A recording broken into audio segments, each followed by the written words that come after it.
Hello children, welcome to my channel. आज हम एक स्टोरी पढ़ेंगे और उसका नाम है माय एल्डर ब्रदर, मतलब मेरे बड़े भैया। एल्डर मतलब बड़ा, ठीक है। This short play is about two brothers who are affectionate and respectful to each other. ये स्टोरी दो भाइयों की है जो एक दूसरे को बहुत प्यार करता है और सम्मान करता है। The story also shows that learning from our day-to-day experience is as important as what we learn from books in the school.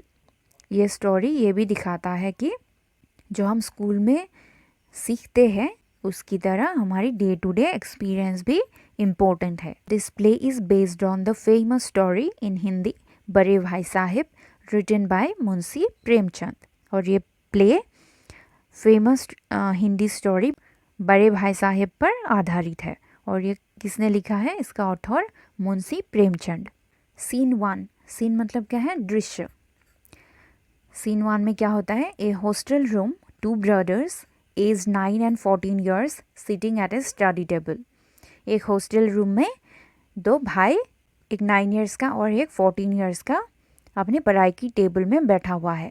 The Elder brother भैया is reading a book and the younger one Munna is drawing pictures of birds and animals. और बड़े भैया Elder brother भैया एक किताब पढ़ रहा है और यंगर वन मुन्ना, छोटा भैया मुन्ना, बर्ड्स और एनिमल्स के पिक्चर ड्रॉ कर रहा है। भैया what are you doing Munna?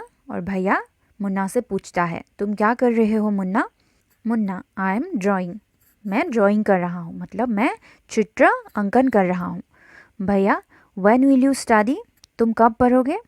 Where were you in the morning? तुम सुबह कहाँ थे? मुन्ना टर्निंग पेल, उसका मुंह पीला सा हो गया। आई वॉज प्लेइंग, मैं खेल रहा था। भैया how can you seat with a book for hours together? भैया आप कैसे किताब के साथ घंटों तक बैठे रहते हो? भैया that's because I want my foundation in education to be very strong. ये इसलिए क्योंकि मैं अपनी शिक्षा के आधार को स्ट्रॉन्ग बनाना चाहता हूँ। फाउंडेशन मतलब आधार।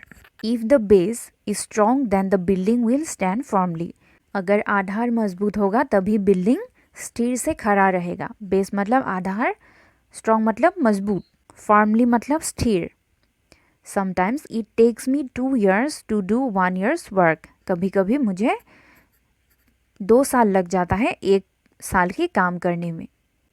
मुन्ना भैया you are 5 years older than I am and 3 classes ahead of me. भैया आप मुझसे 5 साल बड़े हो और मुझसे 3 क्लास आगे हो। I wonder why you keep writing the same word 20 times, one sentence more than 20 times. And copy poems several times in beautiful letters.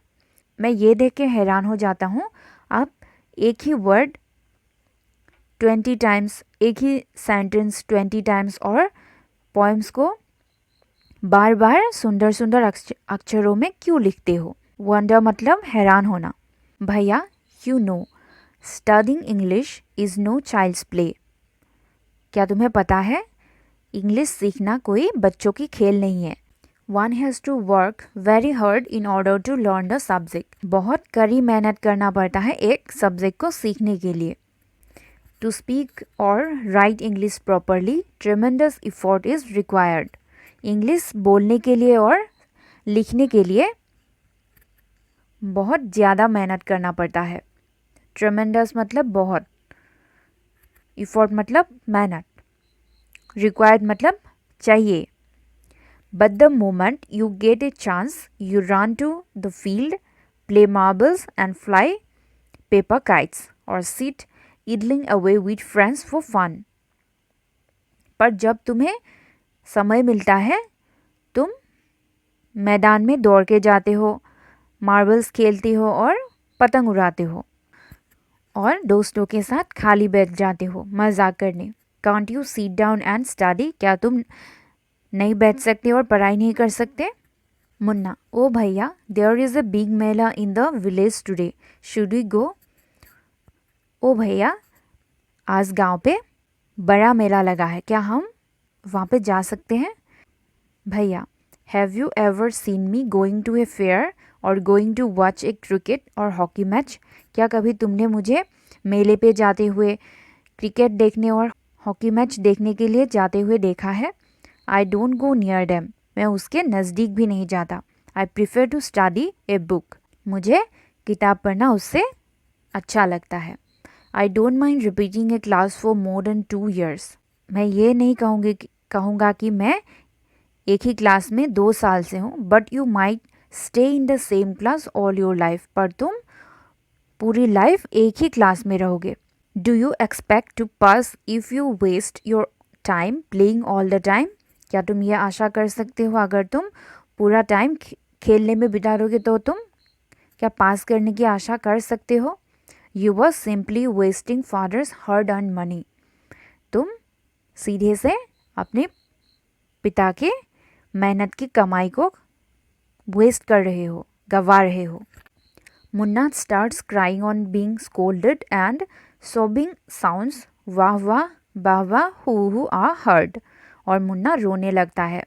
भैया की गाली सुन के मुन्ना रोने लगता है और चिचकने लगता है, हूँ करके वो रोने लगता है। स्कोल्डेड मतलब गाली देना और सॉबिंग मतलब सिसकना। मुन्ना, भैया I feel like running away and going back home, भैया मुझे ऐसा अनुभव हो रहा है कि मैं भाग के घर चले जाऊँ। भैया, नाउ नाउ स्टॉप क्राइंग, नहीं नहीं अब मत रो। Put on a nice smile, अब एक खुशी से हंसो, एक सुंदर सा स्माइल लाओ। Look I will make a time table for you to follow, ये देखो मैं तुम्हारे लिए एक टाइम टेबल बना रहा हूँ जो तुम फॉलो करोगे। गेट अप एट डाउन, तुम सुबह जल्दी उठ जाना। और टाइम टेबल क्या बनाता है? टाइम और schedule. 6 AM wash your hands, have your breakfast and sit down to study. 6 to 8 AM English, 8 to 9 AM maths, 9 to 9:30 AM history, 3:30 PM then off to school, 5 to 6 PM grammar, half an hour for strolling, 6:30 to 7 PM English composition, then dinner, 8 to 9 PM translation, 9 to 10 PM Hindi, 10 to 11 PM other subjects and then to bed. Munna, but when is the time to play? पर खेलने का समय कब है? भैया, play what is the need Munna, खेलने की क्या ज़रूरत है Munna? Munna, oh I love the green fields, the gentle breeze, I want to jump up like a football, I like the touch and go and hootu sounds of the kabaddi and the hurry and flurry of volleyball pulls me like a magnet. ऊपर मुझे हरे मैदान अच्छा लगता है, वो हल्की हवाएं, और मैं फुटबॉल की तरह उछलना चाहता हूँ, और कबड्डी में जो टच करके चले जाते हैं वो मुझे अच्छा लगता है, और वो हुटू साउंड्स, कबड्डी का वो हुटू साउंड्स वो भी मुझे अच्छा लगता है। And the hurry and flurry of volleyball pulls me like a magnet, और वॉलीबॉल की भागदौड़ मुझे मैग्नेट की तरह आकर्षित करता है। As soon as I am on the field, I forget everything. मैं जब भी मैदान में होता हूँ मैं सब कुछ भूल जाता हूँ। जेंटल ब्रीज मतलब क्या है? हल्की हवा। जंप मतलब उछलना। हरी एंड फ्लरी मतलब भाग दौड़, ठीक है। सीन टू में क्या होता है? The final exams are over and the results are out. Final exams खत्म हो जाता है और रिजल्ट्स निकलता है। भैया, alas I have failed once again, भैया क्या बोलता है? उफ, मैं फिर से फेल हो गया। मुन्ना, ओह बट भैया I have passed and top my class, पर भैया मैं पास हो गया हूँ और क्लास में टॉप हूँ, क्लास में सबसे आगे आया हूँ। Now there is only 2 years difference between us, अब हम में 2 साल की ही डिफरेंस रह गया है। भैया, but my dear brother don't be so proud, पर मेरे प्यारे भाई ज़्यादा घमंड मत करो। प्राउड मतलब घमंड। You have passed only 1 class and you think that I am stupid and you are smart, तुम सिर्फ एक ही क्लास पास हुए हो और तुम ये सोच रहे हो कि मैं स्टूपिड हूँ और तुम मुझसे ज़्यादा स्मार्ट हो। Once in a while in a gillidanda game you might get lucky and hit a goal, but that does not mean you have mastered the game. तुम एक बार गिल डंडा गेम में सौभाग्यशाली हो गए और गोल को हिट कर लिए, उसका मतलब ये नहीं है कि तुम गेम में मास्टर्ड हो गए। लकी मतलब क्या है? सौभाग्यशाली। You have to work hard to be successful in life. तुम्हें लाइफ में सक्सेसफुल होने के लिए बहुत कड़ी मेहनत करना होगा। When you have to study a subject like algebra or geometry in higher classes, then you will understand the importance of hard work. तुम हायर क्लास में जब एल्जेब्रा और ज्योमेट्री जैसे सब्जेक्ट पढ़ोगे तब तुम्हें मेहनत की इम्पोर्टेंस पता चलेगा। In geometry if one rights ACB instead of ABC the answer is mark wrong. अगर ज्योमेट्री पे कोई ACB के जगह ABC लिख दे तो उसका आंसर रॉन्ग होगा, गलत होगा। The examiners will not spare you, और एग्जामिनर्स भी तुम्हें माफ़ नहीं करेगा। They want you to learn word by word from the text books. वो लोग तुम्हें पुस्तक की एक एक वर्ड सीखना पसंद करते हैं। स्पेयर मतलब क्या है? माफ़ करना। मुन्ना, ओ भाई साहब दिस इज़ ए स्कैरी। तब मुन्ना क्या बोलता है? ओ भाई साहब ये तो बहुत डरावना है। स्कैरी मतलब डरावना। I don't think I want to go to the 9th class now, but I will still complete my day's homework so that I get no punishment in class. मुझे ऐसा नहीं लगता कि मैं 9th क्लास में जाना चाहिए, पर फिर भी मुझे अपने होमवर्क कंप्लीट करना चाहिए ताकि मुझे कोई सज़ा ना मिले। पनिशमेंट मतलब सज़ा। भैया, just today we were asked to write a short essay on the topic of punctuality in 4 pages. आज हमें नियमितता पर एक ऐसे लिखने को बोला था, वो भी 4 पेजेस का। And imagine, can something be written on 4 pages and still be short. और ज़रा सोचो, क्या कोई टॉपिक 4 पेज का लिख सकता है और स्टिल वो छोटा हो? It's all so mixed up. ये बहुत मुश्किल है। Munna thinking allowed, thank God. वो बहुत सोचता है और ये कहता है thank God it was time for school और एल्स। स्कूल का वक्त हो गया। The scolding would have gone on and on. School का टाइम नहीं होता तो गाली चलता ही रहता। सीन 3 पे क्या हो रहा है? The results were out once again and it so happen that Munna passed and भैया फेल्ड अगेन। और फिर से रिजल्ट्स निकलता है और मुन्ना पास हो जाता है और भैया फेल हो जाता है, फिर से फेल हो जाता है। भैया वॉज रियली अपसेट, और भैया बहुत दुखी हो जाता है। Munna was also sad seeing his brother so unhappy. Munna भी दुखी हो जाता है उसके भैया को सैड देखते हुए, वो भी सैड हो जाता है। भैया now becomes gentler with Munna. भैया मुन्ना के साथ और अच्छा हो जाता है। Munna became naughtier because of this and studied even less than before. Munna ज़्यादा नटखट हो जाता है और वो पहले से कम पढ़ाई करने लगता है।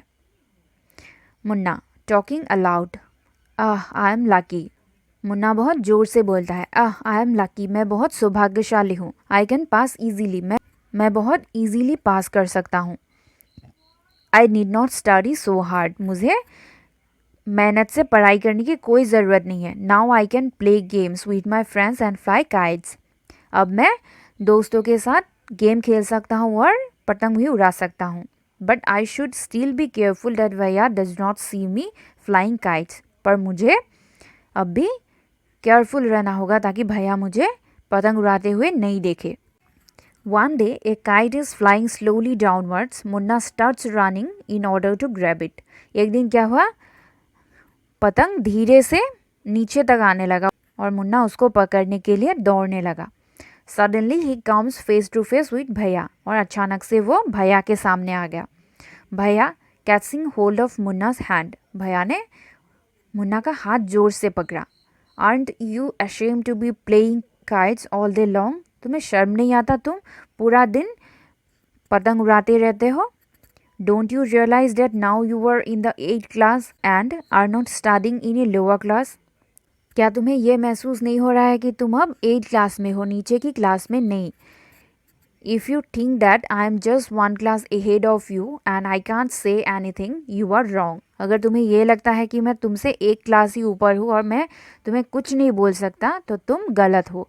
आई am 5 years older than you are and will always be. मैं तुमसे 5 साल बड़ा हूँ और रहूँगा।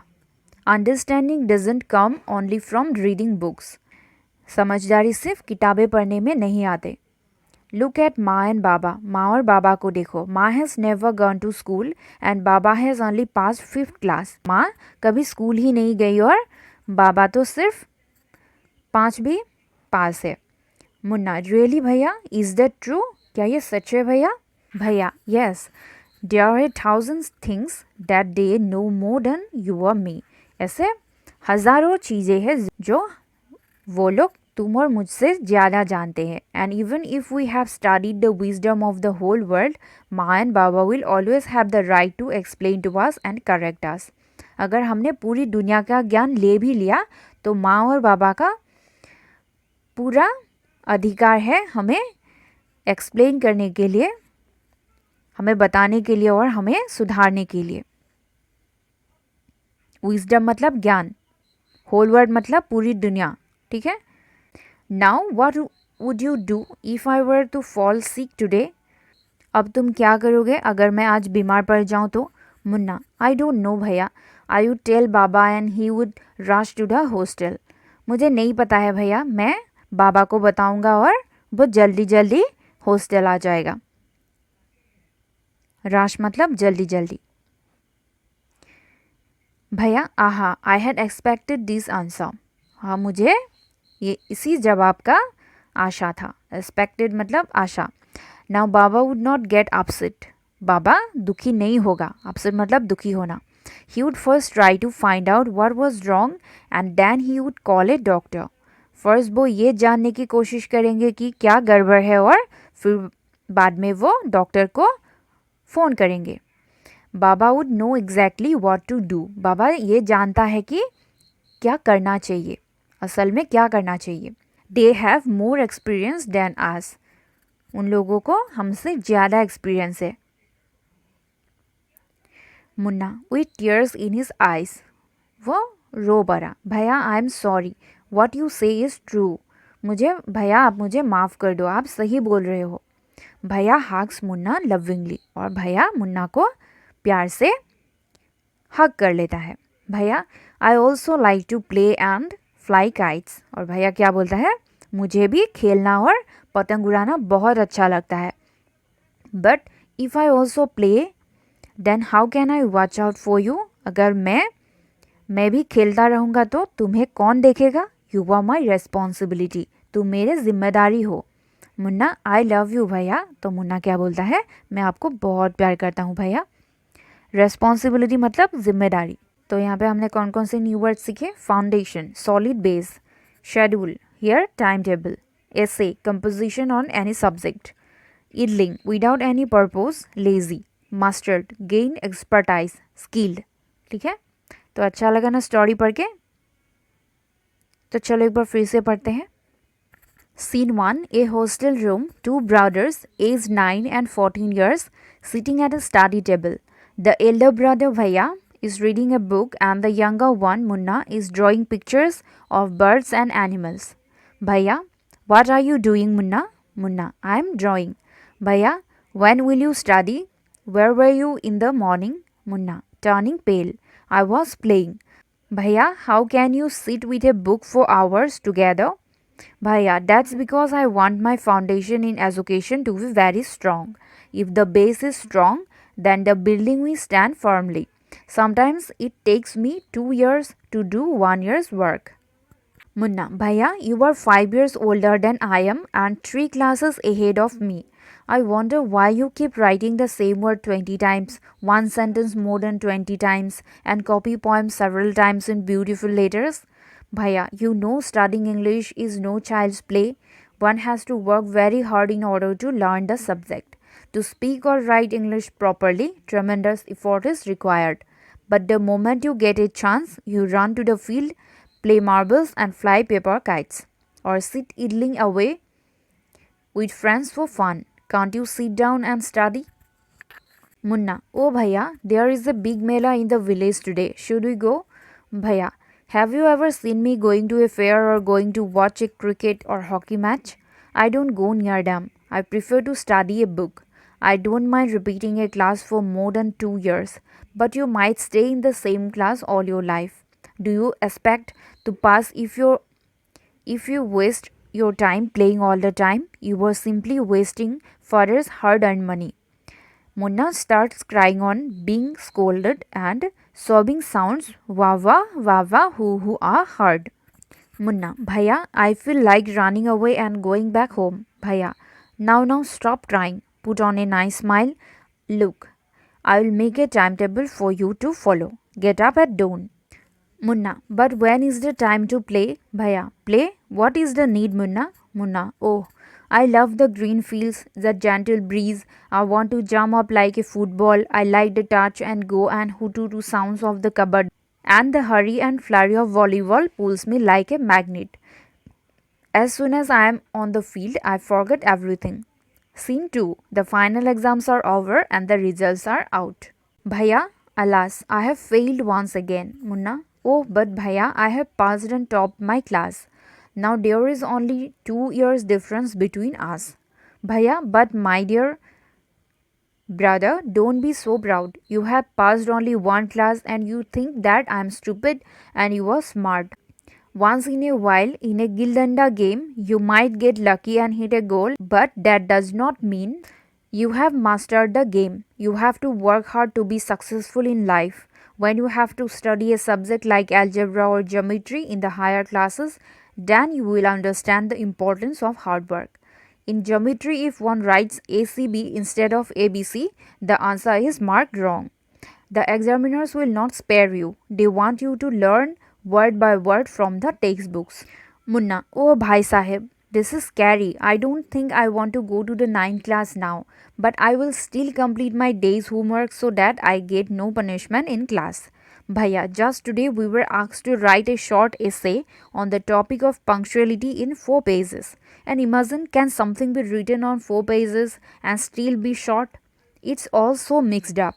Munna, thinking aloud, thank God it was time for school or else the scolding would have gone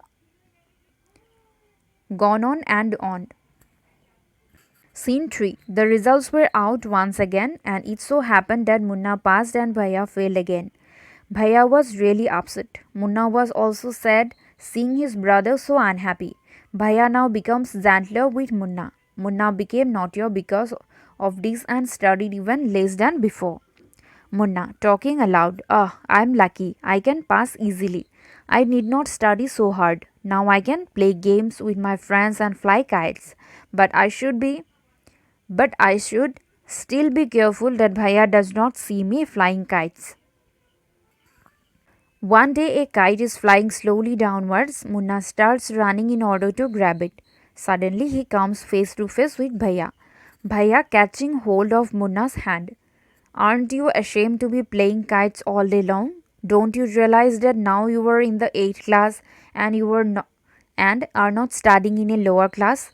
If you think that I am just one class ahead of you and I can't say anything, you are wrong. I am 5 years older than you are and will always be. Understanding does not come only from reading books. Look at Ma and Baba. Ma has never gone to school and Baba has only passed 5th class. Munna, really Bhaiya, is that true? Bhaiya, yes, there are 1,000 things that they know more than you or me. And even if we have studied the wisdom of the whole world, Ma and Baba will always have the right to explain to us and correct us. Now what would you do if I were to fall sick today? Munna, I don't know Bhaiya. I would tell Baba and he would rush to the hostel. Bhaiya, aha, I had expected this answer. Now Baba would not get upset. He would first try to find out what was wrong and then he would call a doctor. Baba would know exactly what to do. They have more experience than us. Munna, with tears in his eyes. Bhaiya, I am sorry. What you say is true. Bhaiya hugs Munna lovingly. Bhaiya, I also like to play and fly kites. But if I also play, then how can I watch out for you? You are my responsibility. Munna, I love you भैया। तो आज के लिए इतना ही। Till you meet next, take care, bye bye.